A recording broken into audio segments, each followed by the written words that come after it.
To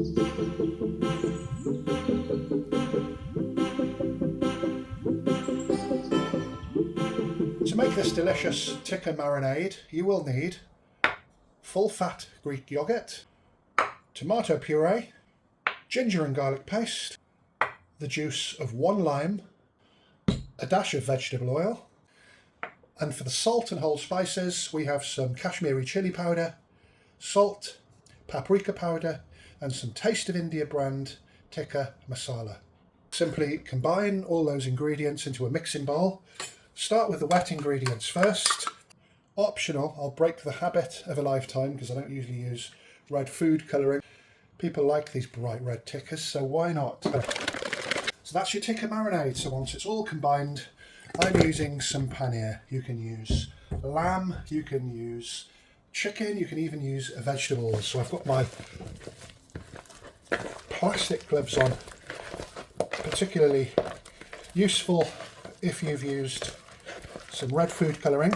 Once your tikka mix is well combined into whatever ingredient you're using, put in the fridge for between 3 hours to overnight. Overnight is best. You can transfer it to a food bag if you wish. I'm just going to simply put a lid onto this. We'll come back once that's had a good marinade. The next day, I'm just going to get a baking tray and I'm going to put our beautiful marinated ingredients onto some metal skewers, and the oven is preheating.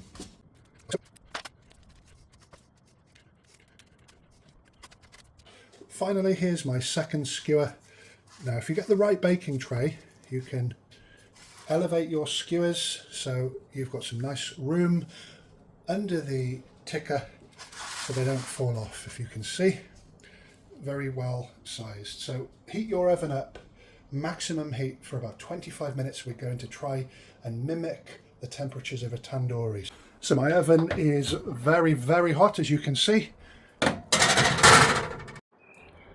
While the tikka is roasting in the oven, we've got all these beautiful fresh ingredients, just like a jalfrezi should be. I'll be putting all these ingredients and a reminder of what went in the tikka marinade in the description of the video. So that's the tikka, beautifully roasted. The smells are incredible, so try that marinade even if you're not making this jalfrezi and you're just simply making a tikka. Wait for them to cool down and then take them off the skewers. Beautiful night tonight, and the smell of that tikka is incredible. So that's all the ingredients ready. Let's get the pan on. So we've got a number of portions here, I would say 4 generous portions. So we've got a suitably sized pan, so I'm using a Chinese wok. It does a really fantastic job for these recipes. So first of all, we're going to add some ghee. There's no better ghee than Amul pure ghee. I'll talk a little bit about the ingredients as we add them. So this is cumin seed, but not your regular cumin seed. This is black cumin or Shahi royal cumin. It's a little bit more expensive than regular cumin, but well worth it. We're just going to add that to flavour the ghee. First, we're going to fry some finely sliced onions. We're going to add some more onions for the jalfrezi mix, as it were, but you're a missed opportunity if you don't add onions at this stage. It's onions that give your sauce that rich depth of flavour. We're going to add salt to the onions, as I always do. It helps the onions cook evenly and helps draw the moisture out. Nice and slow and low with the onions. That'll take about 10 minutes on a medium heat.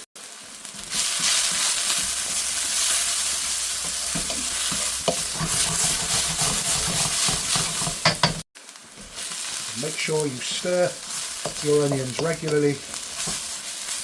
You don't want the stragglers around the sides of the pan to burn. So if your pan dries out a bit, just add a little bit more ghee or oil. So we've just hit the 10-minute mark. Next we're going to add a generous amount of ginger and garlic paste.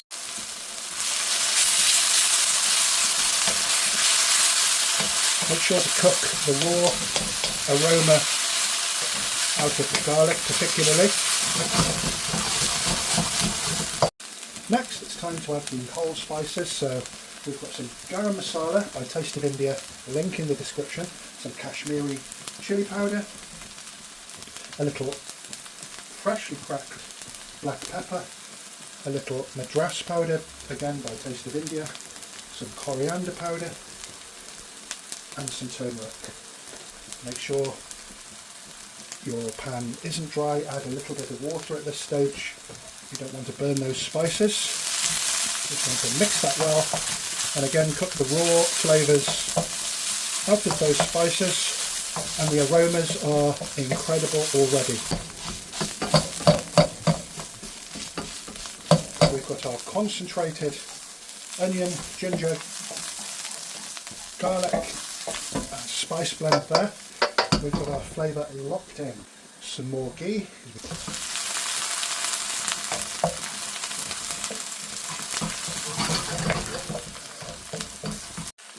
Next I've got some chopped shallots. You know when they start to cook, when they start to separate. So I've chopped them topped and tailed and then in half. So those shallots have started to separate now, and you can see the onions that we added earlier are really starting to caramelise. Next we're going to add some split green chilli to taste. I like it nice and spicy. And next we're going to add some nice chunky cut red and green peppers, equal quantities of both. And again, if your pan runs out, you can add a little bit more ghee, or it's perfectly fine to use vegetable or sunflower oil, whatever oil takes your fancy. There's a lot of controversy about different oils now.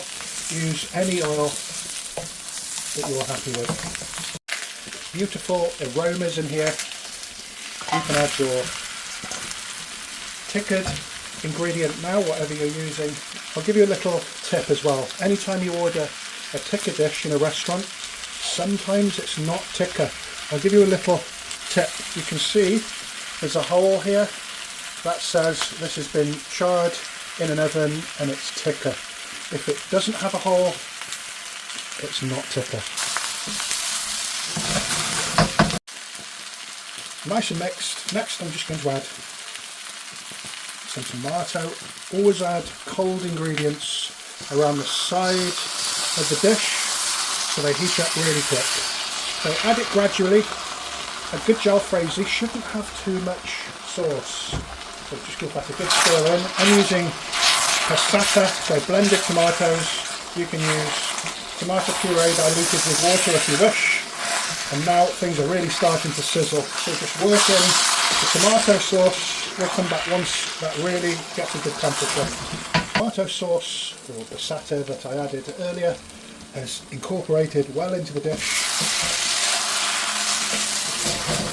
and reduced. Next I'm going to add a second instalment, again around the sides for rapid heating.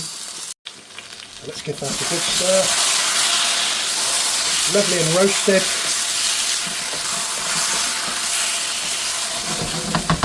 But we've still got a few ingredients to come. So we're going to add some quarters of tomato, some fresh coriander, a nice generous amount of fresh coriander. Save a bit for garnish, and make sure you always include those stalks where all the flavours are, some kasuri methi or dried fenugreek leaves. And let's give that a really good mix right at the end with a beautiful finishing touch to make it even more aromatic and flavoursome.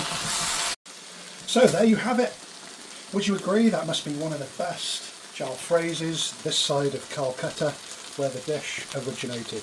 Jal, quick, Frezi, fry.